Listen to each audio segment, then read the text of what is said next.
Mayong buntag na napunta diri sa atong YouTube channel, Israel Sibwala. O karon guys, magsulti na lang pug ko kay magyaw-yaw ta kay kato atong mga vlog na watay sulti wala manggapoy views.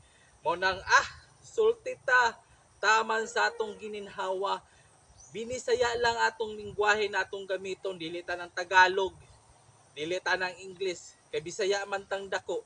Mo nang mo na atong gamiton. Bahala dili sila makasabot sa atong sulti, ila na lang problema.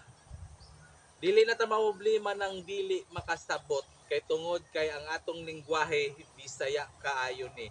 Na ako dire nagtindog kay ang atong luya, natanong man tag luya dinhi guys. Pero kumusta nang atong luya na gitanom? Kisagbutan ang uban wala makaturok. Mo na ingon pa nato ang atong gipantanom diretso na namutubog maayo, dili na tinuod guys na ay mga sakripisyo na atong buhaton para ang atong tanom mutubog maayo. Bisag wala na siya tubo kayo guys, ato gahapon na siyang hinluan kay kung dili na to hinluan na siya mosamot og kawalay ayo ang atong tanom na luya. Dili tanan farmers ming asinso sa ilang pananom kay naay uban palpak ang ilang gipambuhat. Usan ako ni ana na palpak in town. Kay natay mga tanom diri dili pa na siya ingon na kita moasinso sa atong mga hinaguan. Daghan pa atong maagihan kay kung ikaw farmers na pobre, dili jud dayon ta makapalambo sa inyong mga kaumahan. Okay guys, mao na atong timanan guys ha. Mo nang kita diri karong adlaw maghinlo ko guys sa atong luya na gitanom. Kay gisagbutan na siya ug ang uban wala mo turok.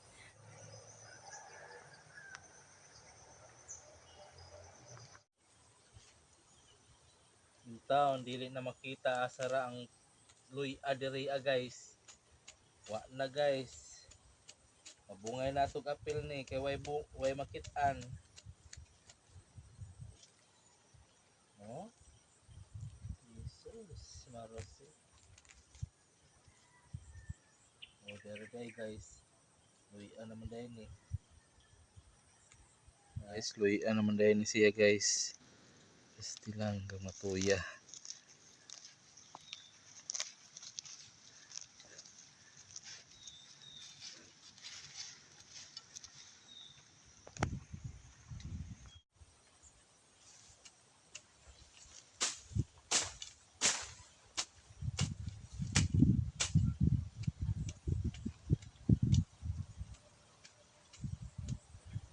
Ang sayop nato guys kay wala ta magbutang og ilhanan dire sa atong luya. Karon magpako og kanang mga kahoy-kahoy diha guys.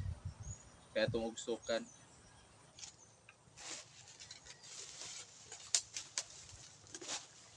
Para muhatag pang ugsok nato guys. Kay aron makit-an nato o butang nato gilhanan na naay luya diha.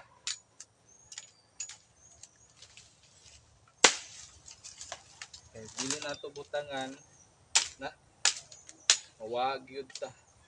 Asar gatong gitanom.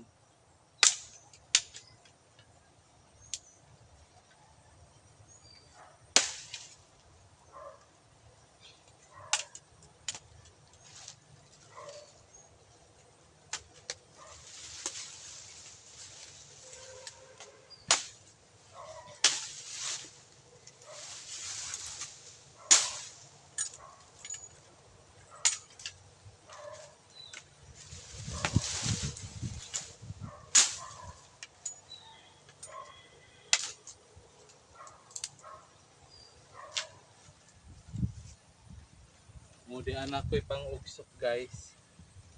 Atong butangan ang naay luya. Itong ugsokan. Diriya guys.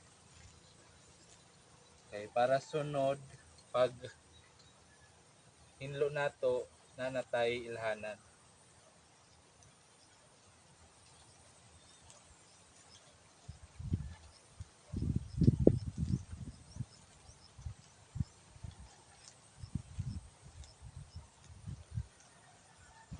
Kaning ato makit-an na nailoy guys, ato dan ugsukan kay para unsa pagbungay nato mahibaw-an na daan nato kung asa ang nailoy.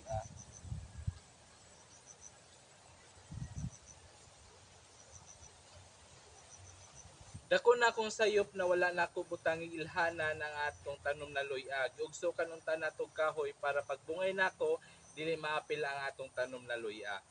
Muna ang atong dako na sayop dili na nato utrohon.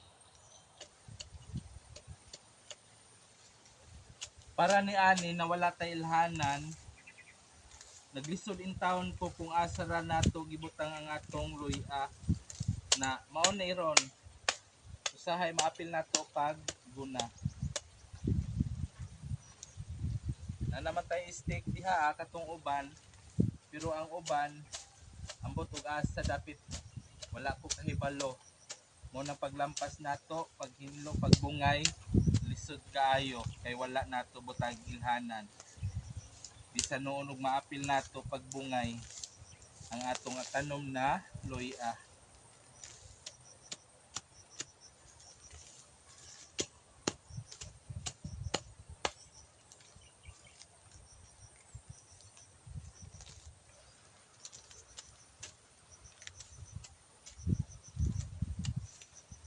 Sa atong mga OFW na gusto na mag-farmer, dili sa yon gyud no, lisod ang mag-uma. Mo nang kita mismo na mga naata diha sa gawas sa nasod mga OFW, ayaw pud mo dayon og dire-diretso sa inyong mga plano na nakakita ko og vlogger na nindot kaayo ang farmer na ang iyang ani dako nindot ang iyang mga tanom mo nang mag-invest pud ko mo apply pud ko buhaton pud nako kay naingganyo ta ni ana na mga nindot na matalan-awon sa farmer. Pero ang luyo ni ana ato pong tan-awon sama niini na usa ka vlogger na dili tanan farmers na nindot gyud no ang resulta kay kanigaling kita mismo na mga ginagmay ra nato na mga pag-uma dili gani lalim ang atong pagtrabaho dinhi sa atong mga kabukiran. Maunang dili pwede na sa inyong pagtan-aw dire-diretso dayon mo. Paningkamutan ninyo na kamo gayud mismo na inyo na siyang ma-apply sa inyong kaugalingon. Kay bisan ang inyong puhunan na inyong gibutang ni ana kay tungod nakakita mo ni ana na mga nindot na mga vlog mudretso na dayon kita ang inyong magitigom sa dugay na panahon bisan ug mawala na kay ang inyong gibutang na kwarta na palpak mo nang dili ta ditso mga OFW na mag-usik-usik sa inyong kwarta. Kinahanglan gayud na ang inyong gibuhat pulido o dili ditso kay tungod nakakita mog nindot mo ditso na dayon mog invest. Inyong paningkamutan na kamo mismo ang mo trabaho ni ana kay para ang inyong kwarta dili masaya.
palpak man ang atong pagtanom sa atong luya, pero magpadayon lang gihapon kita sa atong pag-atiman para motubo og maayo ang atong luya. Og ayaw kalimti mag-like, comment, and subscribe. Dinhi ra ko taman. Bye. God bless.